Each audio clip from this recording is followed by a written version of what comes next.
Zëdhënësja e LSDM-s Bogdanka Kuzevska në një konferencë për media theksoi se nga kryeministri Hristijan Mickoski, opinioni publik ka qenë dëshmitar i shumë deklaratave manipuluese, ku nga deklarata e fundit ai pretendoi se pas zjarreve në Maqedoni të Veriut qëndrojnë qendra të huaja të fuqisë dhe sulme hibride. Kuzevska thot se në vend që të ofrohen dëshmi, informacione të besueshme, përgënjeshtrimi erdhi pikërisht nga ministri i tij i punëve të brendshme, Pançet Toshkovski.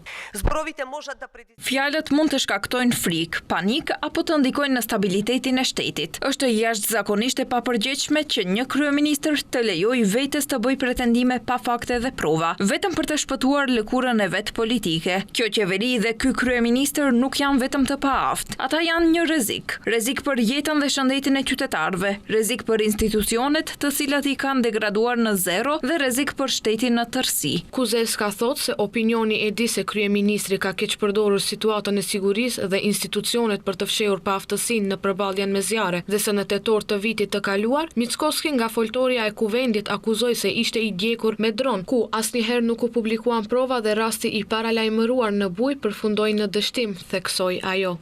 Gjithashtu, zëdhënësja e LSDM-s tha se Mickoskit nuk mund t'i besohet, sepse fjala e thënë publikisht nga një kryeministër ka peshë dhe mban përgjegjësi të madhe.